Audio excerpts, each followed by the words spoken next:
Hello and welcome to another Demon 212 PSP mini review. Today I'm going to be taking a look at Who's That Flying, or What the Fuck.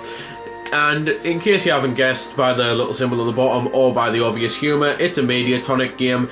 The last one was Monsters Probably Stole Their Princess, which I did slate a little bit because I was a bit disappointed, but all of that is now gone and I now love this company so much and I can't wait until the next game, and I hope they get big enough to do proper PSN titles. Because this is, as far as I'm concerned, the best mini I've played in ages, and it's probably the best mini available to buy, especially for the price.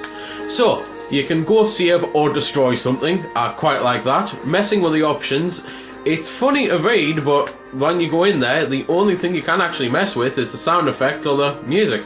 That's about it. You can delete your data or you can view the controls, but that's it then. Extras, you can unlock things like magazines, which are pretty funny articles about enemies and about the other planets in the game, because you basically play as Earth.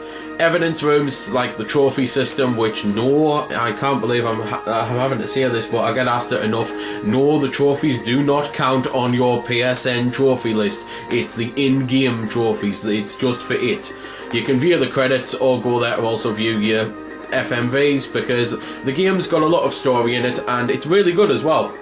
So, resume story, infinite mode or challenge mode. There is plenty to do with this game. With the last one, I said it was a bit disappointing that you could beat the entire game in about half an hour. Not so with this one. Firstly, it's incredibly hard, and getting golds on every mission and every challenge mode and all sorts of stuff like that will take a long time. And, well, it's basically shoot 'em up. I suppose I might as well mention that now.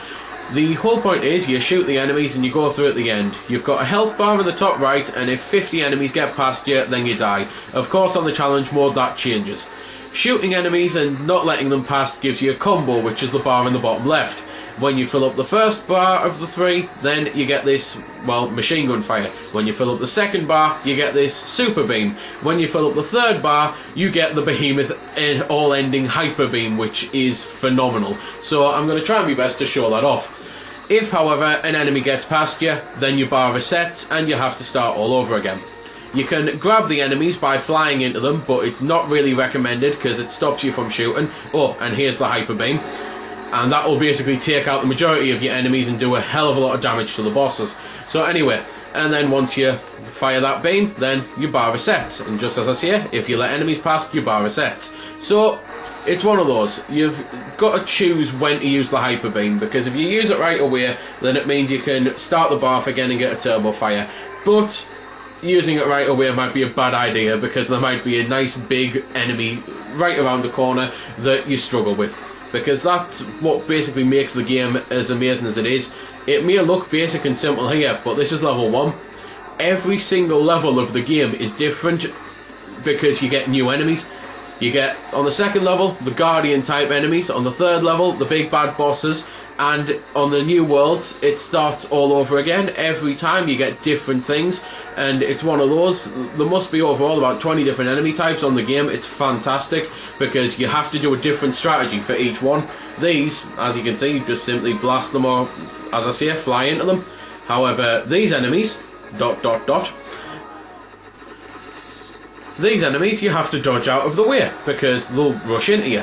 And then there's even bigger versions which rush into you, spin you around, reverse your controls, and you have to bash the X button like a madman to gain, well, control back. There's enemies that vomit goo on you, so you have to bash the X button to get, well, the ability to fire back. There's enemies that electrocute you, so you have to bash the X button to fire again, etc. Each one, as I say, is different, requires a different strategy, and it's the type of thing that with these, you can't just pummel them, because if you pummel them, they'll pummel you, and you'll let loads of enemies by. But once you've done that and beat the crap out of them, you then hold the R button, or R1 if you're on a PlayStation pad, and then bash the X button to kill them. So there's a lot of X bashing, to be honest, but it's one of those. It's not exactly boring to do or anything like that. It is quite satisfying to see what happens, because you get a couple different animations for killing them, and if you kill the big enemy when there's a load of enemies on the screen, within a certain radius, the majority of the enemies will die. The only thing that pretty much doesn't die is obviously the boss or the enemies of the same type, because you still have to pummel them. But you can wipe out the weaker enemies, and you can wipe out the, well, I don't really know what I'd call them, because obviously the weak enemies are the little black things, and then the slightly stronger but still weaker are the purple things. And as you've just seen there, all of them got obliterated. So that's also a really good way to fill up your bar to, well, get the powers. The only thing that I suppose really might be a disappointment to some people is the powers never change. It's always the super beam, always the hyper beam, always the machine gun. And hell, it's the type of thing that in the sequel that could quite simply allow you to push square to choose a machine gun, or triangle to give you a couple extra hits on your health bar, or things like that.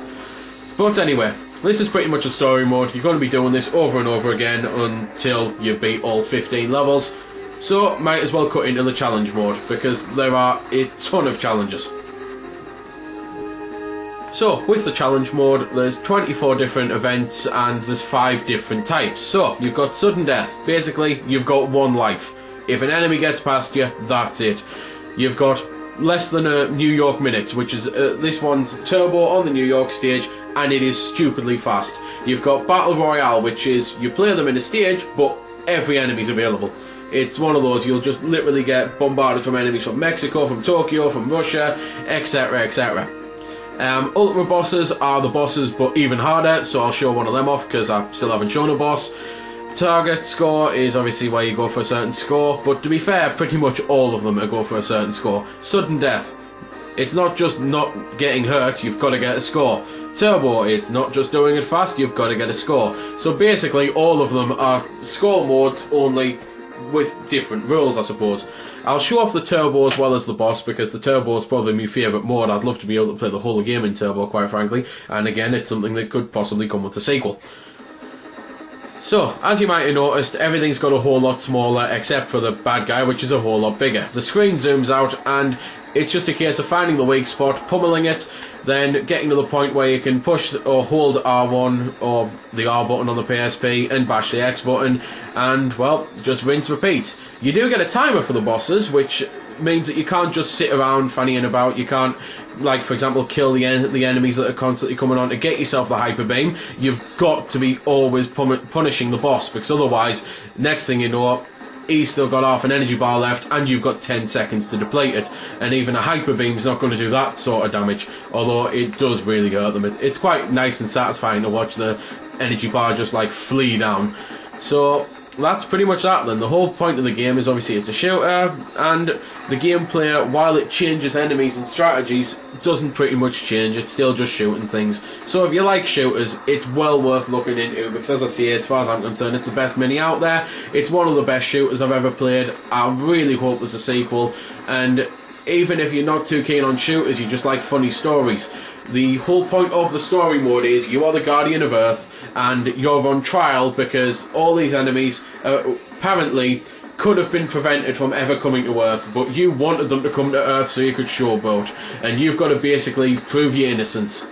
However, all the other planets in the solar system are in it. You've got, well, obviously you probably know the planets, but Jupiter's like the grand old wise one. You've got Uranus, yes, he is there, and yes, there are a lot of butt jokes in it as well, which is where the majority of the humour comes from. You've got Saturn, just basically the planets.